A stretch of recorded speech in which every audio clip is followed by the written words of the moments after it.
Chers amis, reprenons le cours de notre questionnement au sujet des orientations à prendre dans le processus d'une tripartition de notre corps social.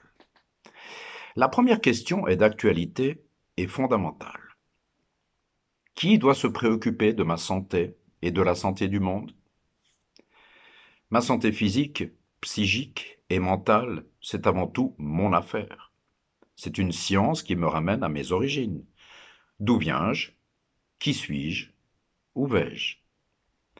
La vie, la santé et la mort. Mais de quelle mort s'agit-il? La tombe, nous dit Victor Hugo, n'est pas une impasse, c'est une avenue. Elle se ferme sur le crépuscule, elle se rouvre sur l'aurore. Il s'agit de mourir à notre connu, en pleine possession de nos moyens, plein de vie, avec la volonté d'accomplir les desseins de la Providence. Mais par où commencer?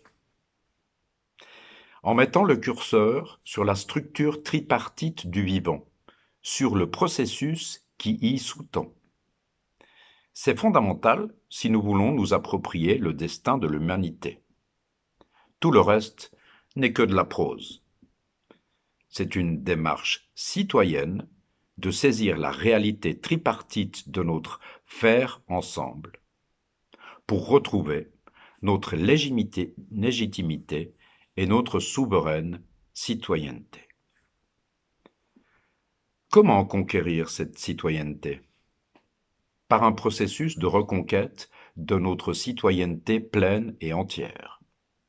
La première étape, c'est la prise de conscience de ce que nous représentons en tant qu'humanité, du but qui nous a été fixé et du rôle que chacun a à y tenir. Une fois que nous avons répondu à ces trois questions, nous sommes en mesure de saisir l'importance de cette structure sociétale tripartite. Nous pouvons activer notre âme de sensibilité et d'entendement pour l'élever dans les trois sphères de notre vie sociale. Sous quelle forme? La socialisation du XXIe siècle ne doit plus emprunter les modes de gestion et les comportements périmés de la société que nous souhaitons remplacer.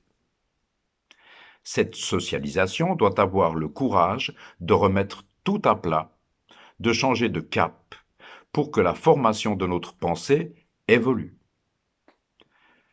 La culture de notre potentiel spirituel ne peut se développer qu'au sein des structures éducatives libérées du carcan étatique, libérées des contraintes actuelles. Seules des écoles publiques libres en seraient capables. Nous construisons sans cesse nos propres prisons en criant « liberté ». Cela ne fait avancer ni ce principe fondamental, ni ces deux nécessaires contre-feux que sont l'égalité et la fraternité. Quel principe mettre en avant? Il est temps de faire face à nos obligations. C'est le moment d'élever la fraternité sur ses fonds baptismaux.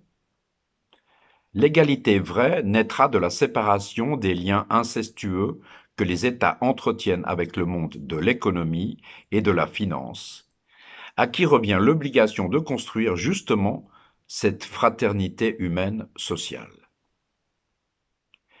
Qu'est-ce qui empêche le processus démocratie citoyenne de se développer? La notion de sacrifice. Les gens qui brillent sur la scène politique, économique et culturelle sont des gens qui ont compris le sens du sacrifice, du don de soi. Le problème, c'est que ce sont les plus ambitieux, les plus malins, les plus retors qui saisissent cette affaire, qui s'accaparent des premiers rôles. Mérite ou imposture? Faut-il faire avec nos talents? De plus en plus de talents, de petits génies naissent aux quatre coins de la planète. Mais à quelle fin? Le monde s'en porte-t-il mieux pour autant? Leur talent, leur savoir, leur génie ne servent qu'à nous enfoncer dans des travers et des gouffres sans fin. Nous créons plus de problèmes que nous en résolvons. Faut-il utiliser notre potentiel à meilleur escient? Dans la nature, une autorégulation naturelle, un équilibre se crée et se maintient quant au nombre et la qualité des espèces. Au niveau de l'homme, cette régulation n'est plus induite par un processus naturel, mais par l'entendement, la volonté libre de chacun. Manque la sagesse et l'intelligence vraie. De quelle intelligence parlons-nous? Celle qui se trouve ailleurs que dans des exploits techniques et scientifiques, dans la brillance et l'excellence d'un propos ou d'une œuvre quelconque. Pour saisir le monde des causes, comprendre ses effets, nous devons développer la bonté et la générosité, une bonne volonté pour nous élever sur le plan des qualités humaines fondamentales. Mais pourquoi est-ce si difficile d'entrevoir la réalité, notre réalité? Pour toucher les hautes sphères de l'existence, pour en saisir le sens et la portée, cela demande un très gros effort. Voilà pourquoi nous sommes si peu à nous intéresser au destin de l'homme et au destin du monde. À le saisir surtout. C'est une armée de chevaliers qu'il faut lever aujourd'hui pour redresser la cathédrale sociétale qui s'effondre, pour retrouver l'esprit de vérité et la liberté vraie. Comment définir le changement? Les choses, les dogmes, les hommes passent et trépassent. Savoir ce qui est à changer des règles, des lois, des habitudes, des comportements pour faire évoluer la société des hommes, c'est le rôle de l'éducation à la vie de l'esprit. Nous ne pouvons pas satisfaire aux deux premières exigences du nouveau paradigme sociétal planétaire qui sont l'entente sociale et la liberté de penser si nous n'y joignons pas un troisième, la connaissance de la vie de l'esprit, de nos origines. La chose la plus incompréhensible du monde, nous dit Einstein, c'est que le monde est compréhensible. Il suffit de le vouloir.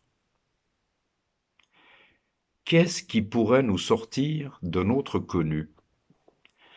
Nous sommes attachés à de multiples formes, à des dogmes sécurisants, à des certitudes illusoires, mais très mortifères. S'extraire du connu, c'est la science que nous devrions développer aujourd'hui. C'est un préambule à la question sociale de notre temps. Qu'est-ce qui nous en empêche? En cette période où la déliquescence se pare du masque de l'amour et de la bienveillance, où la moindre fermeté prend l'aspect d'une férocité ou d'une agression, où les parents délaissent leur noble rôle d'éducateurs conscients, il faut un courage surhumain pour parler de nos obligations humaines, pour avancer les vérités de la vie de l'esprit. C'est dire la difficulté de l'exercice.